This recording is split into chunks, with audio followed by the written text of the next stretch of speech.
Interesting conversation in chat already, but welcome to the Dragon's Lair on this beautiful Wednesday. Happy hump day or camel day or whichever you prefer, as they call it. I wish I should have just put a big old camel in the background because Dragon's Lair is Wednesday. So I am with TFG1 Mike, who is a Bueller. No Bueller. Well, I'm here. I think he's more wide awake tonight, so which kind of surprised me. I was awake the other night.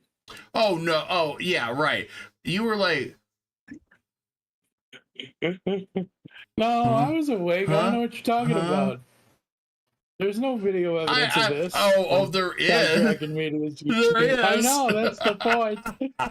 That's the point. I'm sitting there having an engaging conversation. And you're like, there you go. Yeah.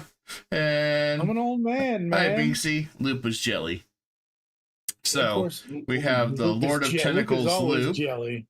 He is one of the original Wrecking Crew members that had a lot of fun with us in 7 Days to Die. Then he had to go and do something stupid like go to college. Don't know about that. And then we have Binks Gaming. How you doing, Binks? Mr. Jar Jar. So, first of all, we're going to go ahead and start off with that depressing article that we talked about last week, because there is a silver lining, some good news. Well, kind of, sort of. So, we covered the Star Wars, or not Star Wars, Disney Plus. If you signed it, Disney said, oh, you have to arbitrate. It doesn't matter what it is. And you know, it's sad. Even at my job, and nobody really knows I do this stuff, they're all joking about it, and they're all like, did you sign up for Disney Plus? Did you sign up for Disney Plus? And like, oh shit, I signed up for Disney Plus. I can't go to Disneyland or anything, because if something happens, I have to arbitrate.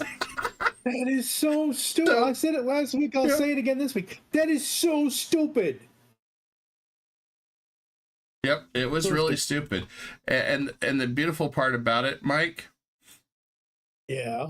The beautiful part about it is, so there was a Twitter post. Disney said, we decided to go ahead and rescind the arbitration for this matter and take it to court because for the best interest in humanity or some crap. And I'm thinking, no, because everybody on X and on the news media, and you have MSNBC, NBC, CNN, Fox News, independent media, Twitter, everybody sitting there calling you out and making you guys to be a monster. It was no for good of humanity. It was more like, holy crap, this is a PR nightmare. And most people probably won't go to your theme parks if they know that if something happens, you have to arbitrate it through their third-party mediator and you can't go to court. Who the hell would do that? The entire internet, online, as well as everybody offline in the world, basically looked at Disney and said, no, banhammer your ass. No, don't. Look, they're making money. Why would they do that? Why? If I'm paying, and I've said this before on other shows that we've done, I pay annually for Disney Plus. I pay whatever it is, the $140 or whatever. I don't know what it is right off the top of my head, but I pay annually. So that way I don't have to worry about the $15 or $16 or $19 or $25 per month. So that way it's a one and done every year. I don't have to worry about it. And I get the content that I want to watch for doing podcasts and whatever.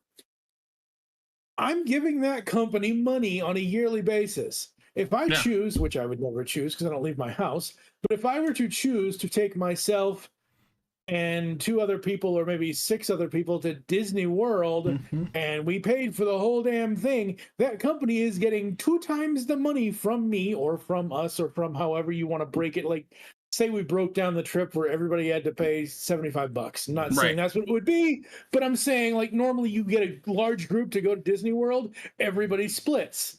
Kind of thing with the check with the overall bill. So they're still getting money. So why would they do this stupid why? Thank God they rescinded it, because like I said, the World Wide Web came down on them like a banhammer, as well as the offline world as well, because that's just dumb. Disney is Usually, Kai, double D's are great, but double D for Disney is dumb Disney. God. Yeah, I mean, and that's the thing with it.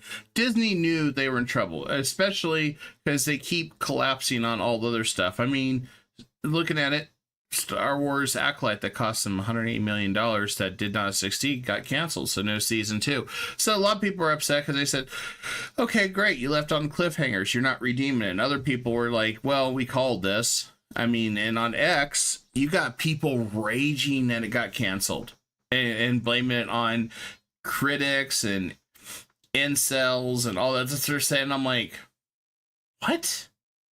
No. It was just a bad show. It was poor writing. It was somebody that didn't have an idea about any of the Star Wars lore, extended universe stuff, or anything, Grant. I know Disney said the extended universe is gone, but there's a basic foundation to Star Wars, and they didn't quite understand it, so the plot really didn't flow correctly, and there's just things that kind of made people raise their eyebrow, like, and what the hell? And yeah, of course they're going to cancel it. Just like every other show that has done terrible writing, and the ratings have tanked. In this case, you saw Acolyte's ratings start up at the top here, and just every episode. So, yeah, is Disney gonna want to spend another $180 million on the second season if it flopped? No. It has nothing to do with, all the people that were covering the news articles on it and stuff. I'm just like, and that's what they're going crazy on X all day yesterday, because they were like, this is awful. Why would you do this? And they're attacking everybody that criticized it, the critics, everything. And I'm just like, if you looked at it, the Rotten Tomatoes score, for example, the audience had it at a 14%, Mike. Yep. It's just as equivalent as Borderlands. Oh, Lord. I mean... Well, see, that's the thing. But I mean, it's crazy. It's really crazy, and here's the thing, like I've said before in the last couple of weeks, for the last year or so, almost year, I've been continuing my 12 months of Star Wars stuff over on Geekcast Radio Network, and this is not a promotion for that. I'm just saying that's what I've been doing with my buddy Dave Draper, and we're covering it in timeline order. So I had originally started this back in 2020 when Studio 2009, the podcast that I do it on, started, and we had stopped at that time with the other person I was doing it with we had just finished Attack of the Clones. So we had to start with Revenge of the Sith, going into Rogue One and whatever else, and we've covered Ahsoka, and we've covered whatever. But we're trying our best to go in timeline order, and I look at Acolyte, and I'm like, I've said it before, I said it last week, you can have stories in between things that lead, like Rogue One is a perfect example. Rogue One is an entire... Right, but Rogue One is an entire movie that is its own story that sets up the end of it to where Vader shows up, and we then go into a New Hope of Star Wars 1977. We go into Episode 4, so it sets it up. This, like 1,000 years or 100 years or how 100 years before, whatever. I don't care. Yeah, whatever it is. 2,000 years of bullshit. There you go. There you go. But that's the thing. Like, but it doesn't make any sense. Like, every franchise, every story has to have a starting point. Mm-hmm. And yes, George he's an idea guy. He's always been an idea guy. He needs other people to help him execute his ideas well, and he needs other people to tell him, hey, like, I've seen plenty of Instagram reels and clips with Mark Hamill saying about some of the dialogue, and he looks at George and he goes, no one would say this, and they would redo some of the dialogue, whatever kind of thing. So he's one of those types of people. He has a big idea, and then he needs a bunch of people around him to execute it well. And that's fine. That's great. You can have a guy like that has big ideas, that has these overarching things, and that's great. But here's the problem. You started in the middle of your story, and then in 1999, you started at the beginning. Fine. If Episode 1, because it says Episode 1, and it's the child Anakin, if that's the beginning of your story, that's the beginning of your story. Right. You can't just keep adding to the beginning of the story. You can't just do. You need to give people a beginning, middle, and end. And doing. I don't care what Acolyte has. I've seen the trailers for it. I'm not going to watch it based on what I've seen in the trailers. I don't care about what anyone says about it online. I don't care about any drama or any other things or anything that's in that show. My thing starts and stops at, holy crap, this is 100 years before episode 1.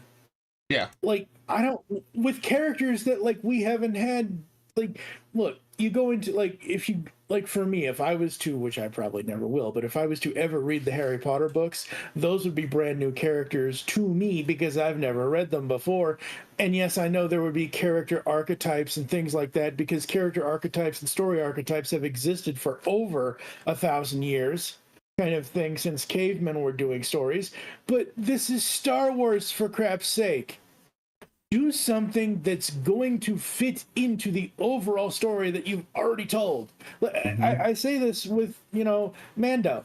Say what you will about Mando season 3, but Mando season 1 fits perfectly after Jedi because that's when it takes place, and it continues the story, and then we end up at episode 7, 8, and 9, and whatever.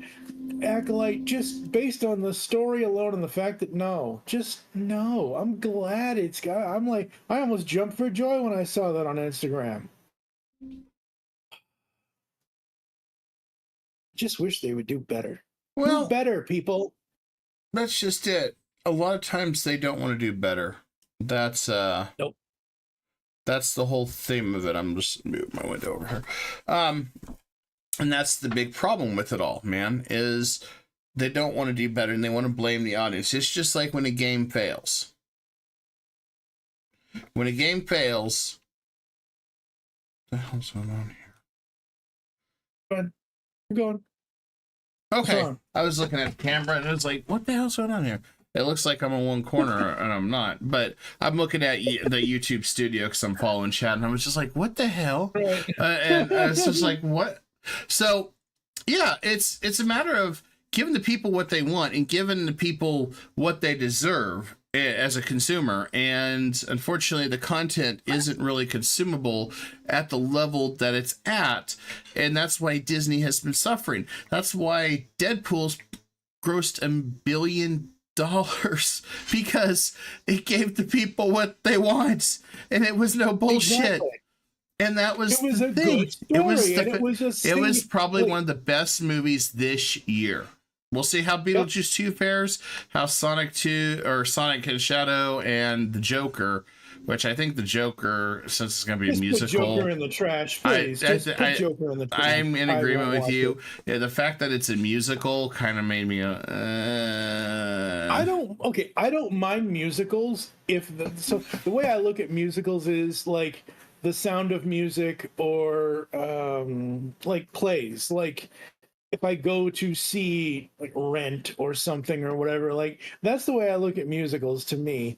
And I just can't see trying to put a DC Comics character who is a villain, who is a psychopath, who is a sociopath, who is every other word that I probably shouldn't say here on YouTube because, oh my God, the video might get shadow banned because he said, the Joker is a sociopath. Well, that's what his character is.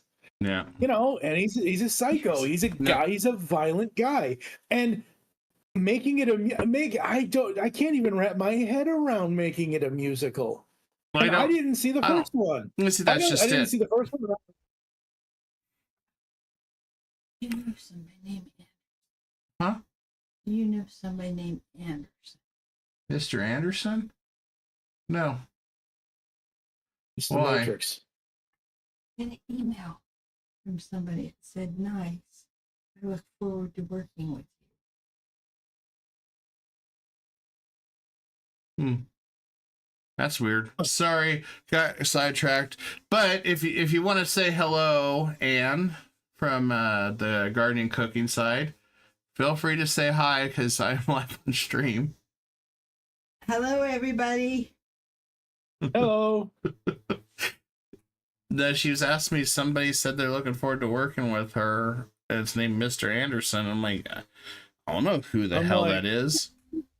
My first thought was red pill, blue pill. Yeah, that's mine too.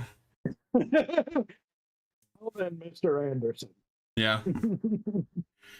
My guess is as good as anybody else's.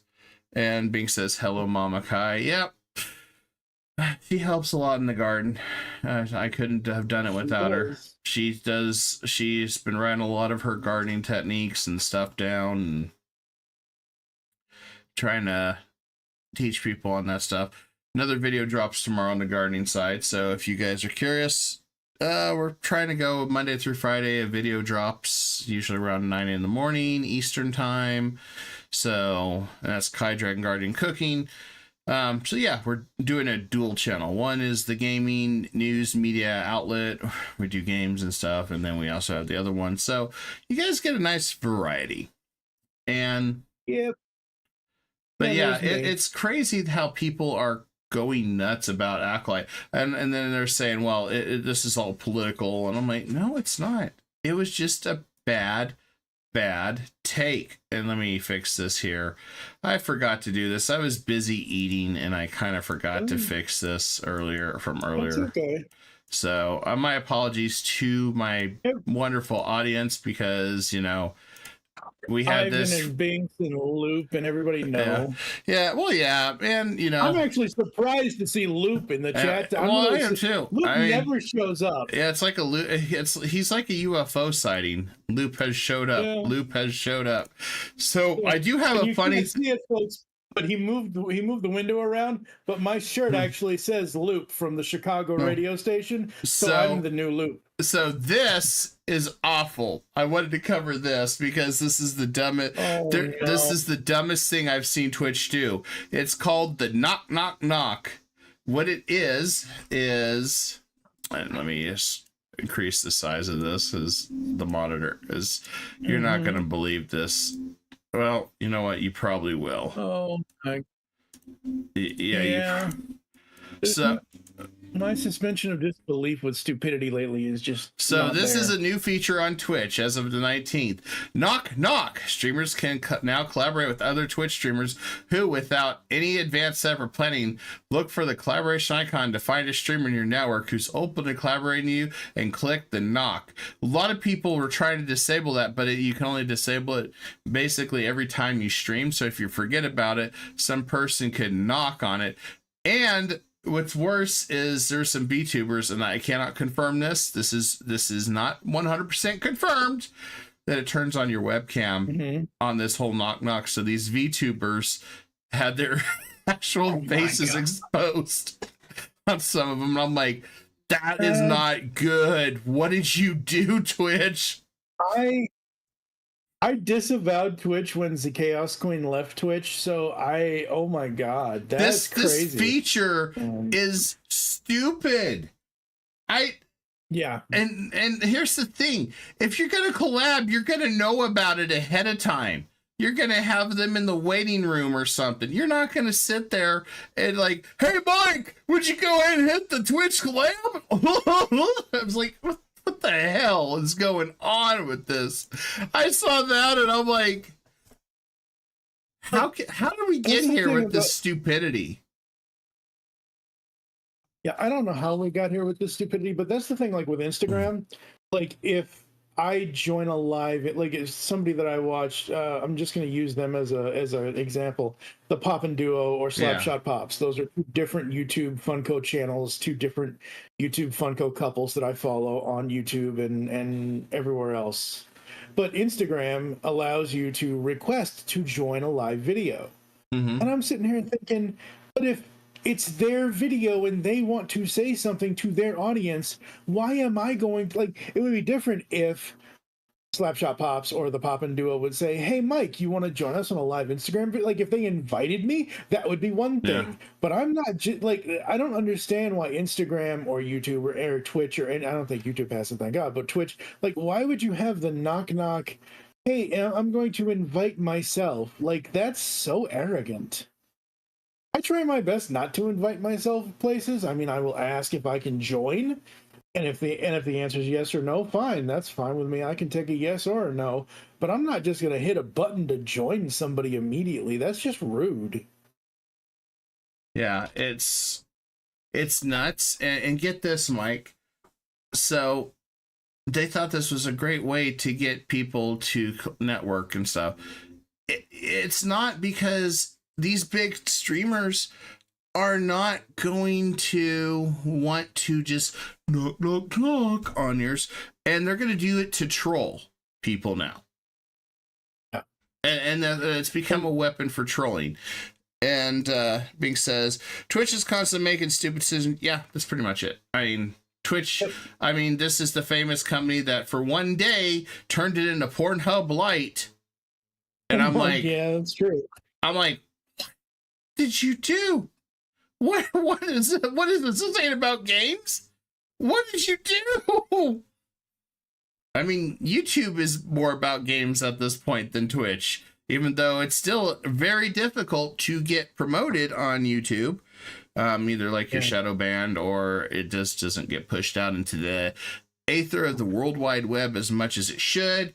There's a lot of variables that can happen with it, and it just kind of blows my mind with how it's all done. But such is life, I suppose. Also, I suppose I do have some notes here that I found on X. Sure. So somebody, and I don't, and keep in mind this, I don't know how this is if this is confirmed, but they're saying, I see a lot of people confused about the Acolyte. I can confirm with Lucasfilm they never greenlit a season 2, so canceled is not technically true. They're choosing not to move forward with a second season, which thereby ends the show. Potato. Which, yeah, but like you just said, potato. The point is that there's not going to be more of the Acolyte, whether Disney, Fox, Star Wars, Lucas, whatever, whoever cancels the shit, like just because they're not moving, like a show end, like okay, take the 2007. The show I've mentioned a few times in the last couple of weeks, Drive. It's a 6-episode series. 2 episodes made it to air, 4 didn't. Yeah. And they just stopped making it. It isn't that it got canceled. It probably got bad numbers on TV, and that's why they didn't put the other 4 episodes on TV. It's on streaming, or it's on Amazon Video, wherever the hell I have it. But that's the thing. It's like, it wasn't like Disney or Star Wars or Lucas didn't come out and say, hey, it's canceled because of all the whatever and whatever. It just isn't, like you said, it just isn't moving forward. And hey, I'm fine with that. Look, I want more good shit in the world than less bad shit in the world.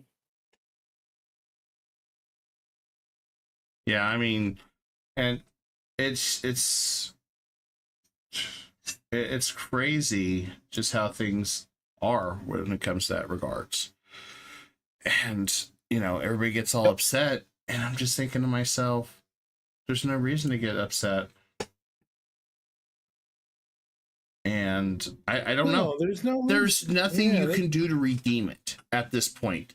Star Wars has been beaten so badly as far as quality content, just like Marvel, that when you finally see something good or see something that's somewhat half-assed good, it's like it's a standing ovation. Yeah. I mean, that's why Deadpool and Wolverine is a standing ovation. Yeah. I mean, but that's the thing. Like, Ryan knew exactly what he wanted to do. He took I keep seeing, and I've shared this before on Instagram, but I keep seeing the clip of Wesley Snipes talking about how he got the call from Ryan and he goes, well, yeah, if everybody says, yeah, sure, I'll come back, or whatever it was that he said in the clip on Instagram. But it's like, I don't understand. Like, stories can end badly. It's okay. Stories can leave on cliffhangers. Stories can be tied off and finished. Stories can be done any way you want to do them. But if the audience isn't there, and like you said, the audience score on Rotten Tomatoes, and Rotten Tomatoes isn't the end-all be-all, even though most people think it is, but 14% of Rotten Tomatoes really should tell. That tells me I don't want to watch it. That tells me that this is bad. And as a Star Wars fan, this is not something I want to get invested in, because holy crap, I know there's not going to. That's my thing. I want to start something and I want it to continue if it continues, kind of thing. Like if they say, hey, we have blah, blah, blah. And Dave Filoni's a great guy. Every time I've seen Dave in clips and YouTube videos, everything else, Dave knows kind of what George is ideas are and things are, and he's run with it. Look at 2000 whatever the Clone Wars, and everything else, and all that, and all the animated series that he's done, and everything else they've done with some of the other things. Great storyteller.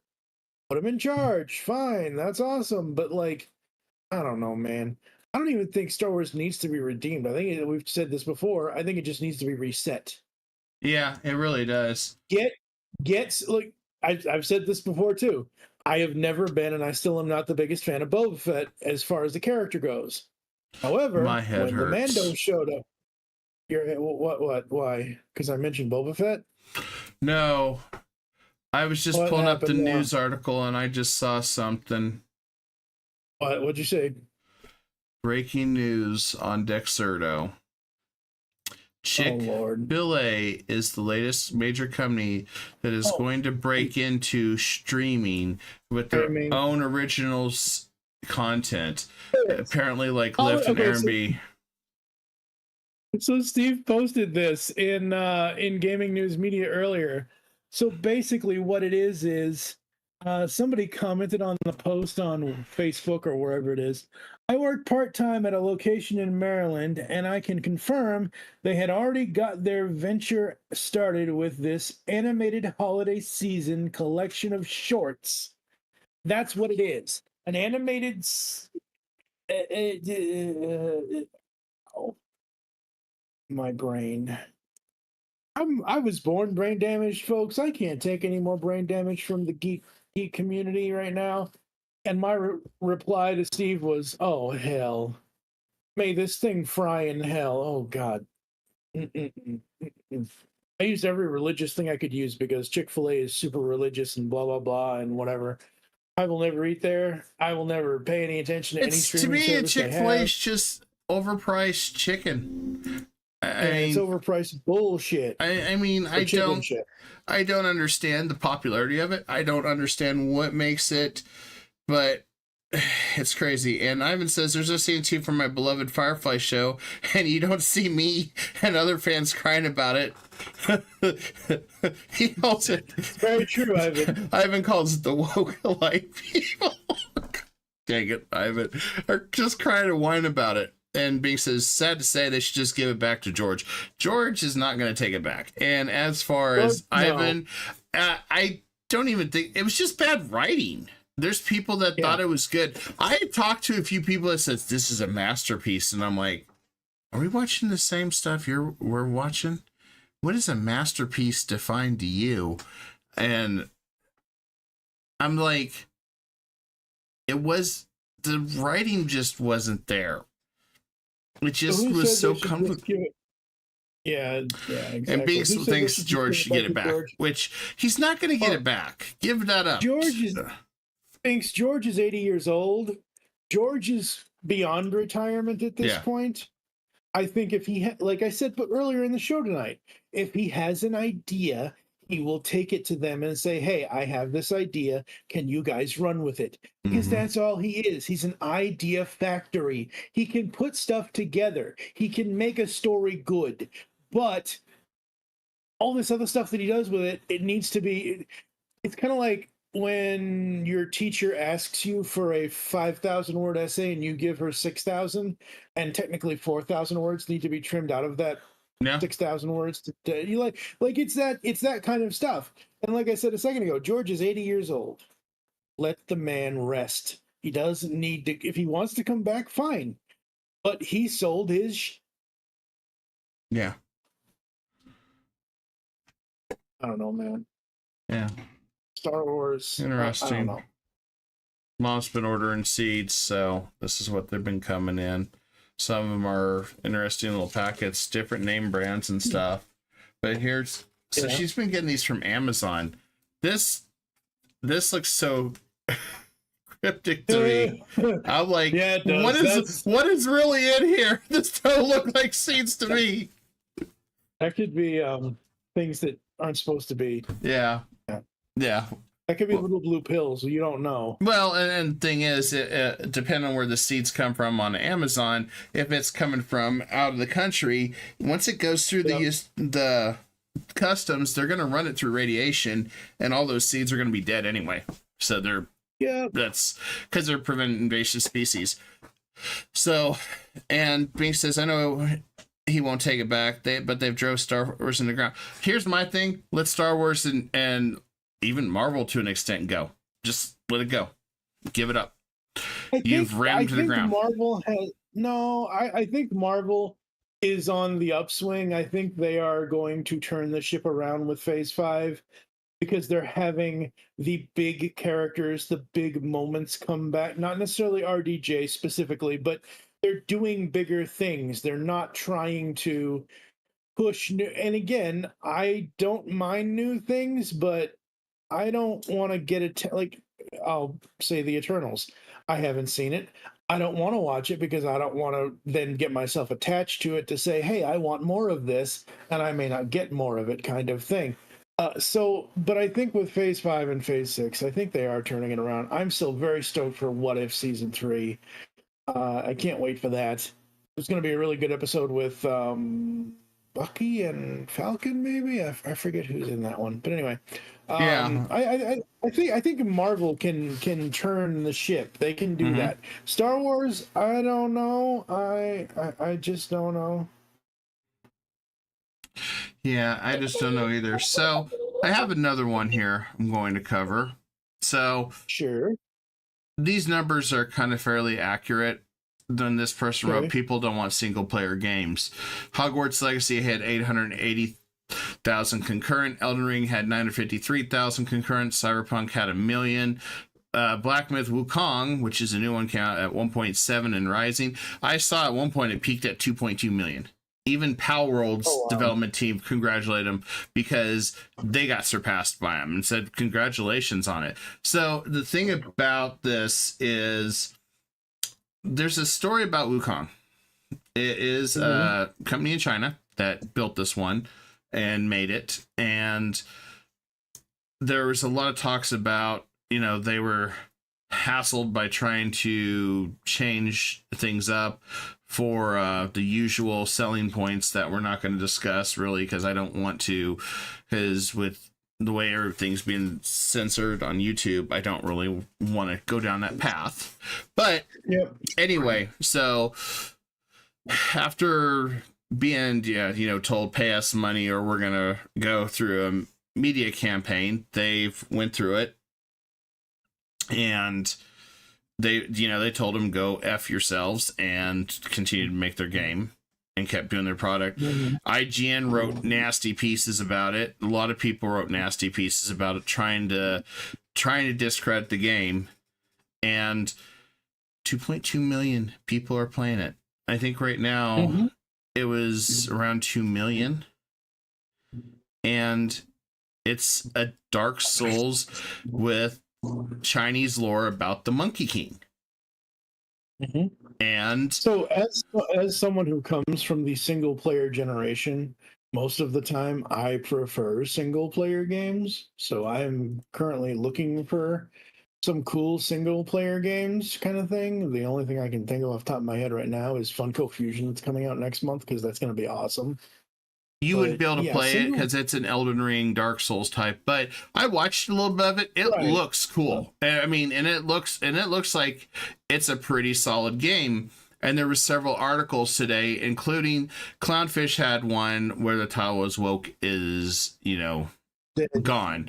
The thing about it is they're missing something here. They're not under the restrictions and control in China, Korea, and those places to have to change everything at conform. I mean, for example, Stellar Blade. That was all Sony's decision. That wasn't the developers of that game, which, by the way, is coming out for PC very, very soon. So I might check into that one at some point. I don't know. I heard it was pretty good.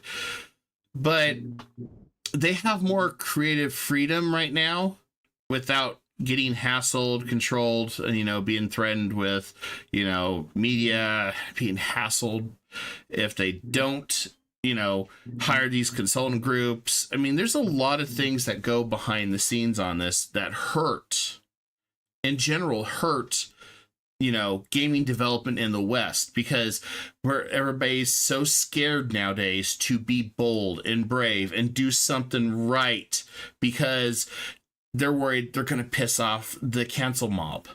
And that's what it comes down to every single time. Everybody's afraid, unless you're an indie developer who isn't under big bucks and they're doing it on their own, then you know what? They're still going to try it and they don't care. And a lot of times, if they make a big enough fuss, people buy the game to support them. Look at Hogwarts Legacy. I can tell you, Hogwarts Legacy was probably a 6 or 7 for me. It was an okay game. I liked it. I played it. I didn't like really this. The story just wasn't as good. And I know that somebody would cancel me for saying that because they're like, how dare you talk bad about it? Because they were saying it was Game of the Year. It was not Game of the Year. It was by far nowhere near Game of the Year. It had some cool stuff on it, but Warner Brothers needed a lot of work on it. And people that were giving it 10s out of 10s and everything, they were deluding themselves. It was no 10. It wasn't even a 9. Game of the But it wasn't a 2 me, or a 3 or anything. It was a good, solid game. Middle. Yeah, it was middle. Yeah, it was a good, solid middle road game. Yeah, exactly. Game of the Year to me should be something that wows everybody that plays the game that wins that award. I'm just going to use this as an example. I don't think it won. What anyway?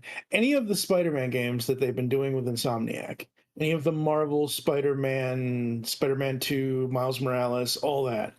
Those games, I've watched several people do playthroughs of those games. Those games have great stories.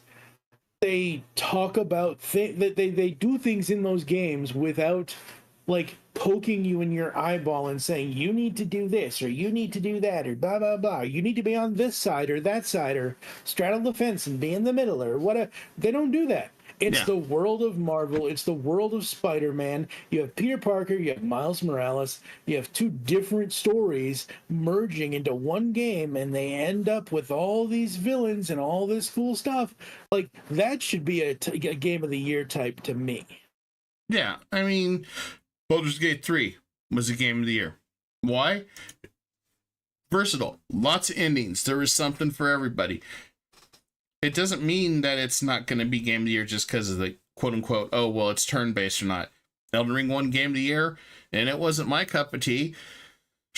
Sure, it was a fighting game. Mm-hmm. I like strategy games. I like survival games. Still a solid game. And I would give that a 7 or an 8. When did Zomboid come out? 2012, I believe.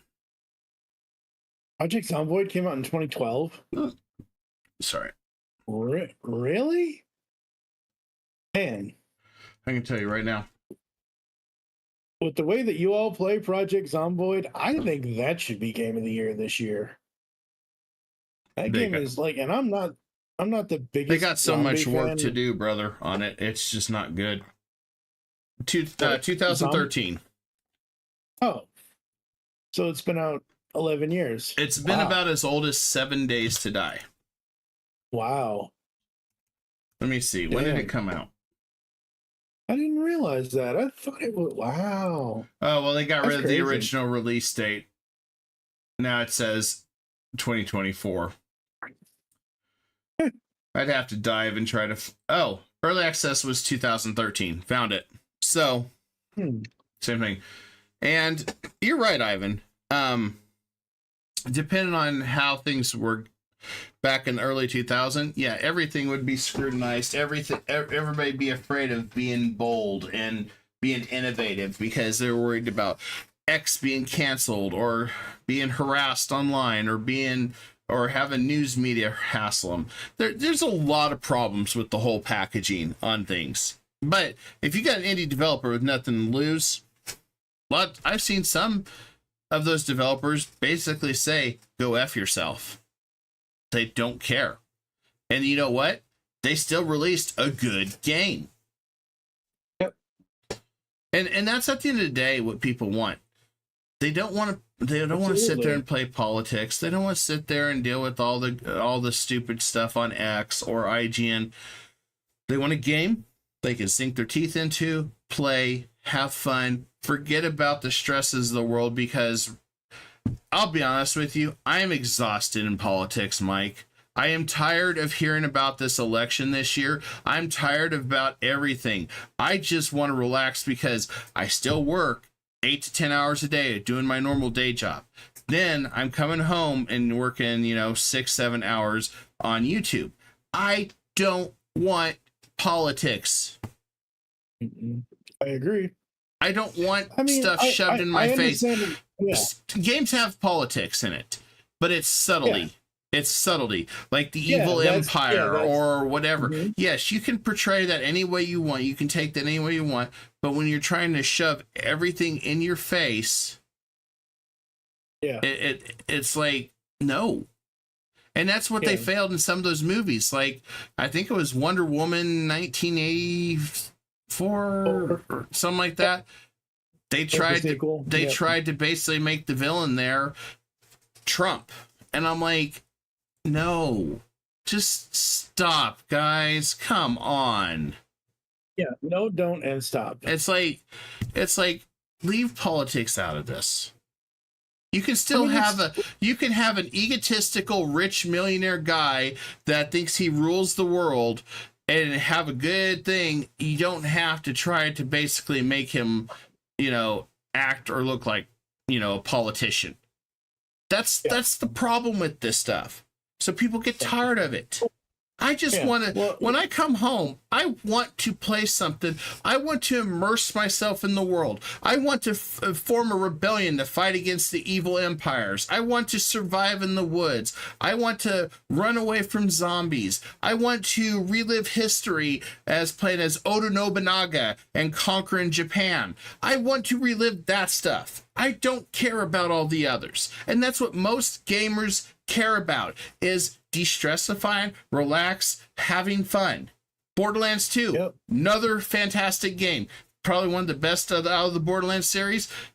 Great story, great everything to it. There was nothing on it that would have pissed anybody off unless they were absolutely looking for something. Right. And speaking of Borderlands, I heard in the grapevine that Steam has created a page for Borderlands 4 coming in 2025. I know. You don't sound so thrilled. Chaos nearly flipped her lid with excitement.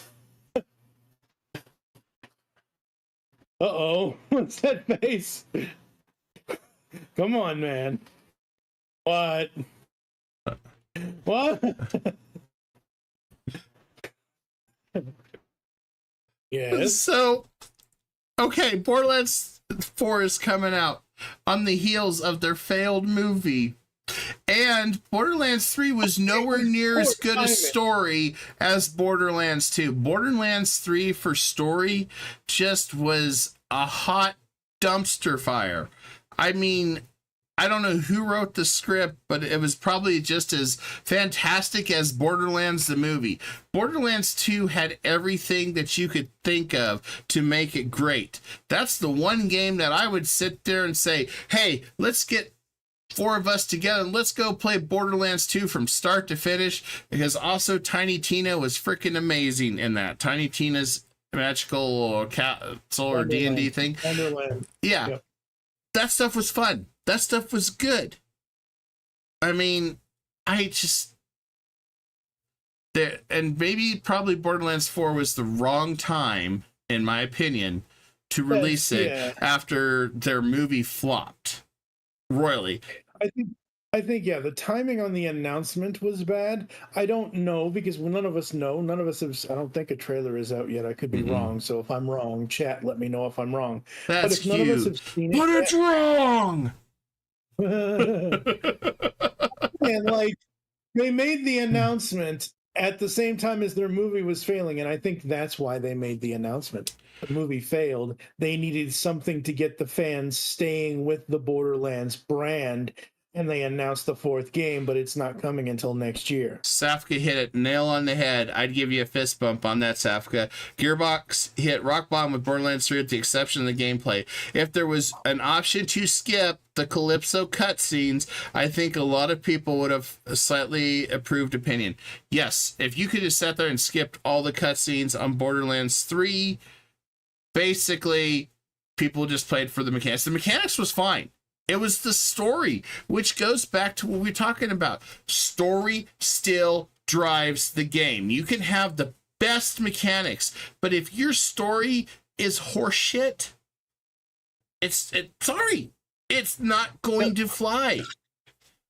And Ivan says there's a petition to stop killing games. If there's a law to stop rooting games, that'd be cool. I'm not sure the details. Yeah, that's probably the problem. Is they're probably throwing in some type of package in there, Ivan, that you can't boycott games, you can't complain about games or anything. So if that game is a hot steaming pile of dung, you're probably not allowed to talk about it. And that's probably what they're going with. They're probably going the wrong way about it versus, letting the critics actually criticize it. But yeah, storyline.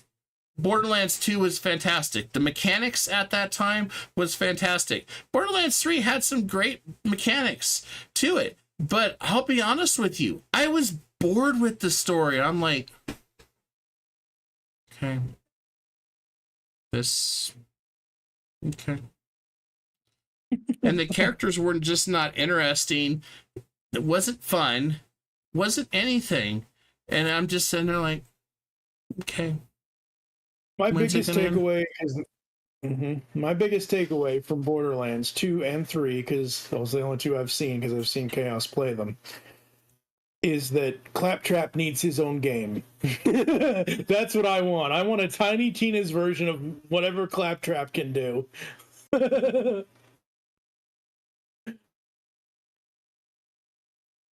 You okay over there? Yeah, I was looking up an article here too. Okay.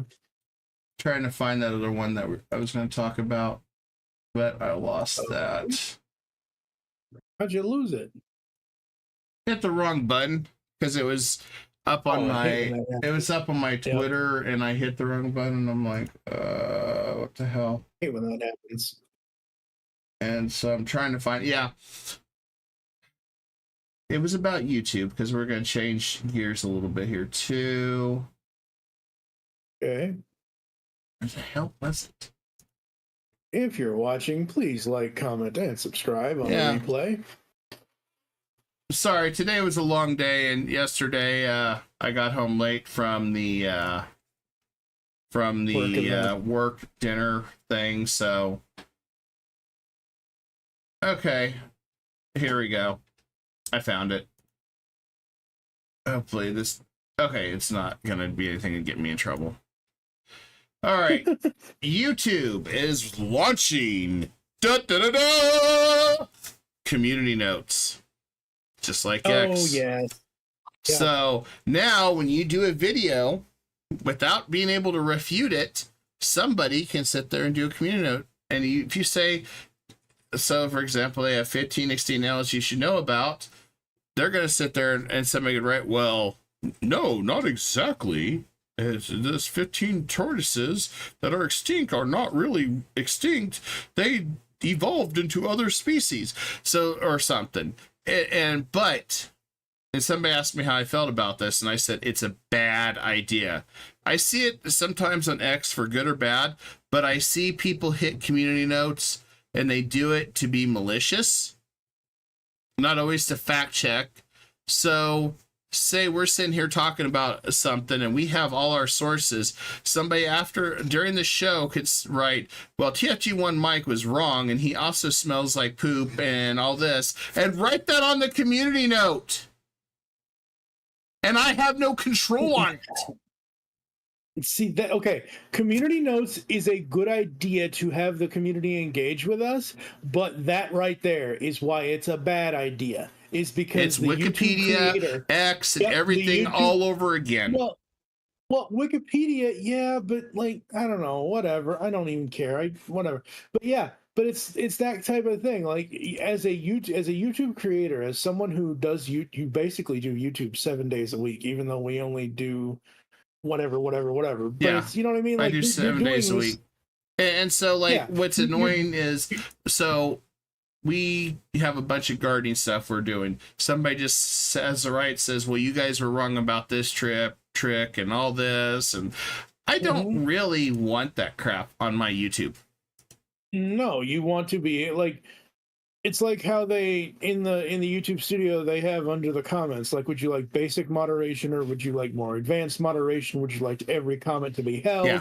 And some channels want every comment to be held, not to silence the voice of the person that's commenting, but to check and make sure that it's a decent like,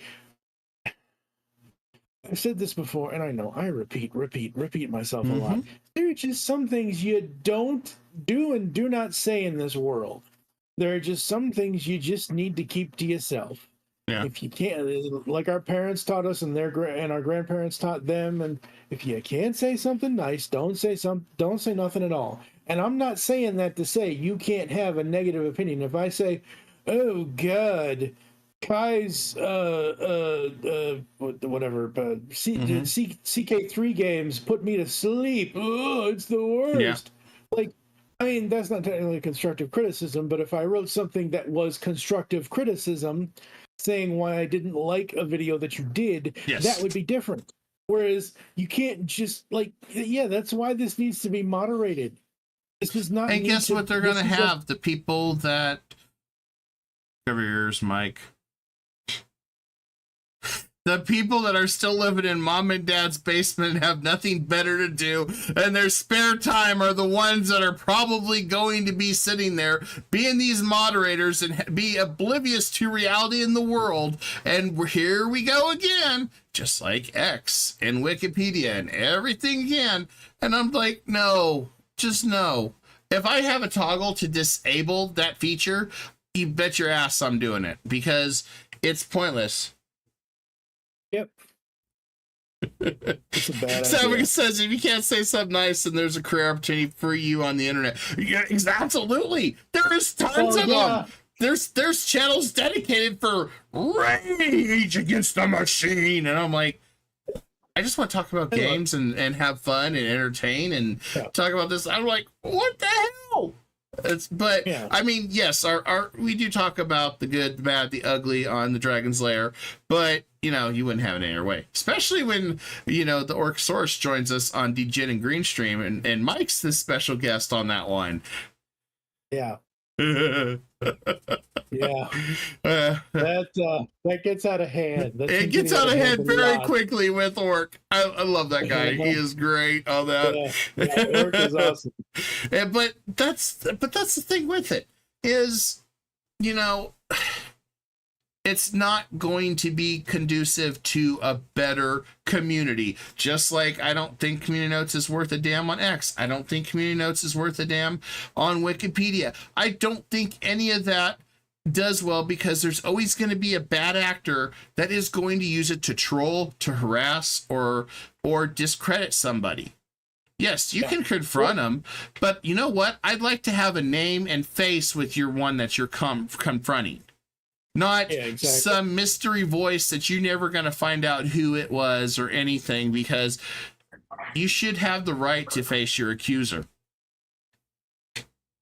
Oh, shit. Mystery voice right there. Yes. Now, looking at... Yeah, no, it's... I was going to say, looking at some other announcements that I have, Final Fantasy 16 Deliverance is coming out for PC very, very soon, I believe in September. But the problem with that is de novo DRM. So if you were hoping that they weren't going to have that DRM bullshit, sorry about your luck. Because it's a single player game. I don't care about DRM. I don't care about de novo. I'm so tired of these live service crap. Just give me the freaking game. Why do we need... Okay, so why do we need a live service unless it's for live, quote unquote, customer service thing? Why do we need a live service if it's a, like, take Grand Theft Auto 4. I think there is multiplayer in Grand Theft Auto 4. I don't remember, but I play that game for the single player of the game. Take any Need for Speed game. Most of the Need for Speed, like Most Wanted or Hot Pursuit or whatever, those are single player games. Like, as I said earlier in the show, single player games matter. You don't need a live community service for a single player game. It would be different if... I'm so tired of live services, Mike, for everything. Live services shouldn't be for most things unless it's an MMORPG. That's it. Yeah. There should not be a live service it just evolves everything. Yep. I know a lot of people say they like the live service for patches and stuff. Well, here's an idea. I know it's really an interesting concept. You make it test it, and then you just patch it. That's right. I mean, what updates are for.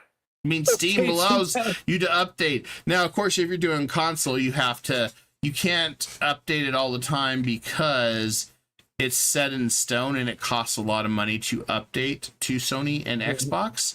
I was finding that out from creators so like Manor Lords, they have to go very slow on every update, which is why we're kind of in this bottleneck waiting for lakes to come out so you can do fishing. Because yes, and he's also looking at goats and cows, so now you'll be able to slaughter the goats and cows for meat and stuff. So it'll be cool. They're adding more. He's adding more stuff to it. But wait, if you slaughter a cow in Manor Lodge, do you get chocolate milk? I saw you guys putting that meme on Discord today, and I'm just like, you guys and the cows. Yes, I've heard that. It's a cocoa bean. Yeah, and I've heard people that actually believe that. And yes, my head hurts when I think about the ones that believe that. I'm like, Oh yes, God. there was a milk commercial. Safka said that was so whispered that I have no idea what you said. You can Discord it to me later. Wait, what? Oh, because I whispered at one point, which that was the whole idea. Oh, right. Yeah. It was just so it was a whisper. Just having brown cows and their brown milk. I mean, so what?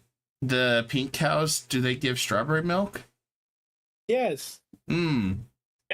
And the orange cows give orange flavored Starburst milk. Mm. There you go. Mm. There was a Purple cows are commercial a great. long time ago. I think it was a Hershey's commercial years ago with the cows, if I remember right. But God, that was when we were kids, Mike. Yep. Man, that sucks getting old. 40-something years ago. Yep. You know you're getting old Absolutely, it when. does. You know you're getting old when the Hershey's cow commercials from 1989 come up. Yeah. That old? We were 9 years old when that commercial was out. Yep. Okay, what am I gonna get here? Oh my God. Is Google Safe Search on, Mike? Oh. I mean, that's the most important thing with Safe Search on. He's engrossed in this. Okay. So, no, not necessarily engrossed Are you okay? in it, but oh my God. Are you okay? Yeah, I'm okay. I'm fine. But there is one where I don't know what year this is from, but Ivan says Shark bites candy in the 90s. I feel old. You feel old? You're stepping in me in Mike's shoes. What about Sweet Tarts or what's Nerds? the other ones? Nerds. Yep. Oh, that's funny. Okay. How many of you remember the toy creepy crawlers? We're gonna go there. Yep. All right. How many of you in chat remember creepy crawlers? Which, by the way, they were fun. I enjoyed making magnets out of them. They're really cool. Yep. I spent a lot of time playing with those molds. I mean, you can do anything with it. Unfortunately, I do remember the plastic cost quite a bit for refills, but compared to today's prices now, you'd probably looking similar price as filament probably for a 3D printer. Binks vaguely remembers it. Yep. That was So it's funny. They're over that way somewhere on my shelf. I actually have a strawberry and grape nerd Funko Pop. But you got a Funko Pop for everything. You don't count anymore, Mike. That's right. You got a Funko Pop for every occasion. Almost every occasion. I mean, I'm still waiting for Steve to build me, to 3D print me the brick wall for Kool-Aid. Literally, I have the here. Hold on a second.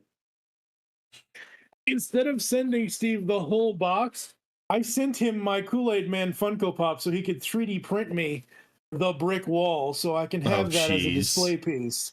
That's right. And Binks I'm a vaguely geek. remembers creepy crawlers, and Stefka says that's a food. I'm thinking referring to shark bites. And then Ivan says Vin Diesel Street Shark action figures commercial. Oh God! Don't even start. I remember that. My God! I remember that.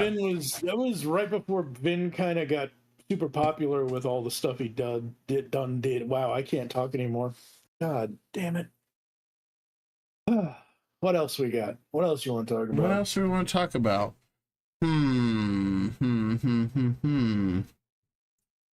Well, we also have some interesting news on the forefront that Adobe may have some competition now. Procreate CEO has came out with as a competitor to Adobe, and they said no to AI generation in there or any of that self-learning bullshit. So you do have some opportunities to see in the future that there will not be there'll be some competition for Adobe, because I'd like to see the whole subscription live service crap go the way of the dodo and go back to if I buy the Adobe, I own the Adobe. I'd like to see those days. But the whole reason why Adobe got in so much trouble is because in their terms and conditions, they had something about you do not no longer own the rights to your work for anything you do there. And they kept swearing it wasn't for AI and it was to help improve things. But a lot of people said, no, it's for AI. A lot of people wanted to just say hell with Adobe Photoshop and Creative Suite, basically, and just moved on. And there was a lot of free softwares out there.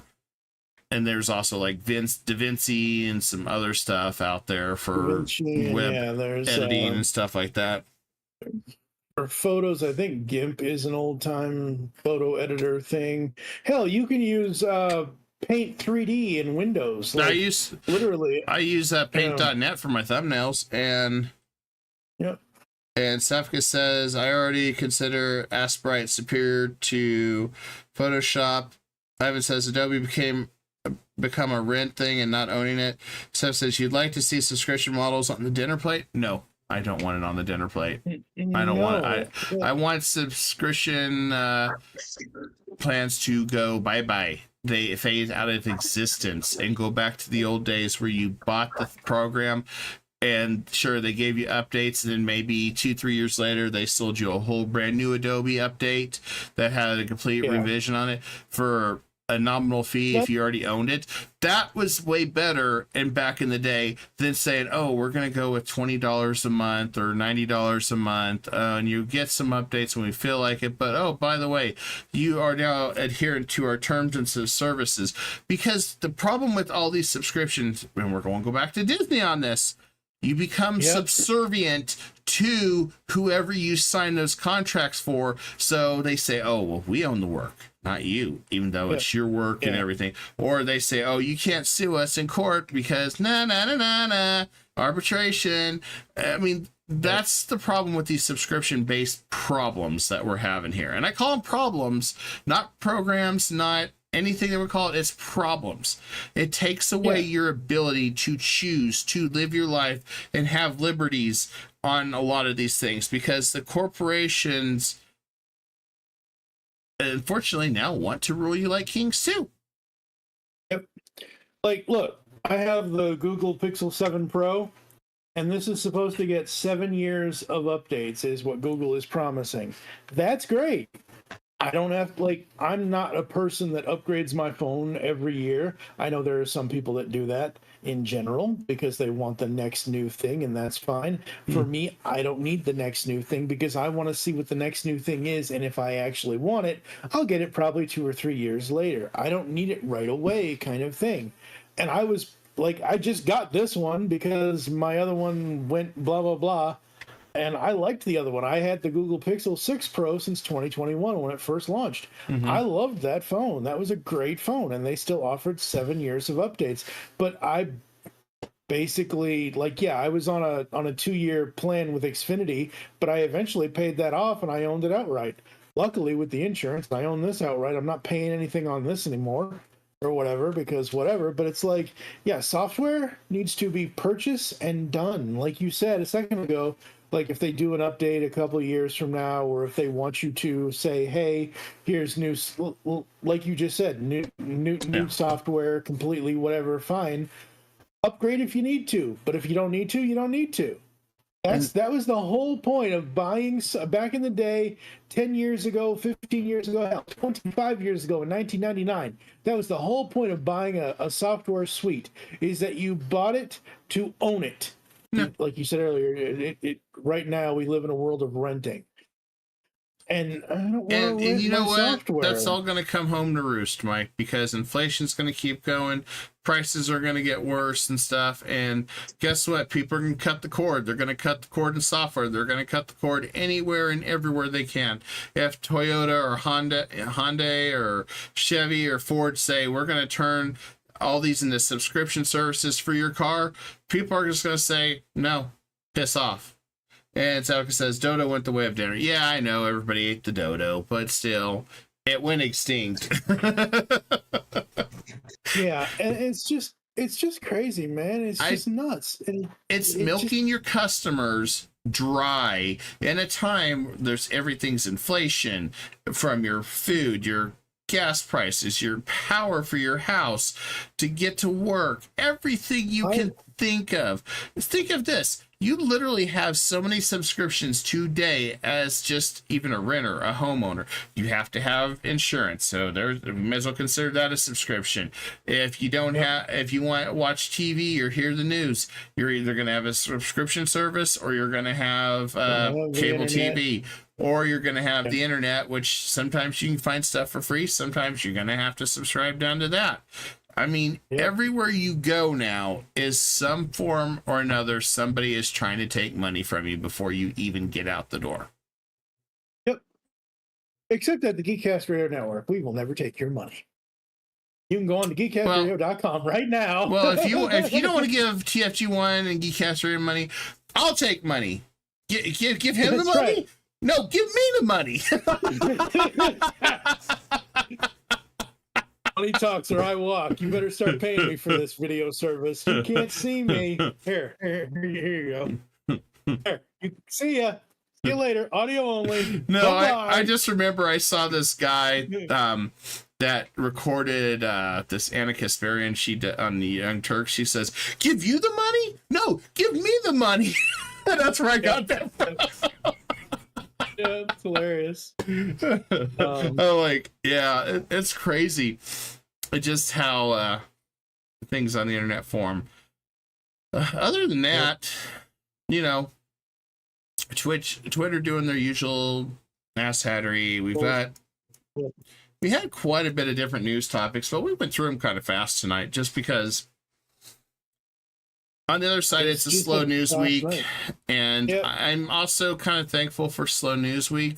And no, we are not talking politics, guys. We're not talking about election. We're not talking about stuff. In fact, probably election night, I will be honest with you, I will probably do a streamathon on election night. Just for those that don't want to pay attention to the election night.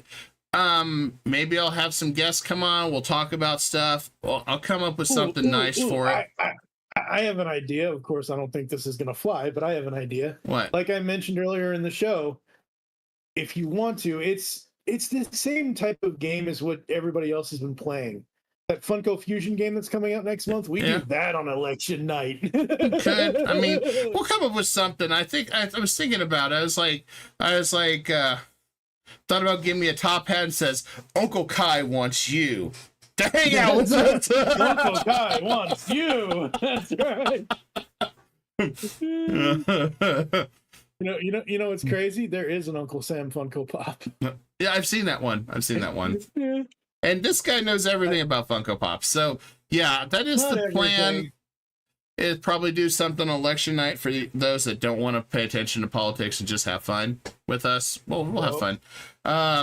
Rest of the week goes, because I know it's a little bit shorter stream than normal, but we'll probably pick it up the pace on Saturday with the Jen and Green stream with me and the Orcosaurus and TFG1 Mike all coming together again. So Mike can fall out of his chair laughing as I do a Freudian slip.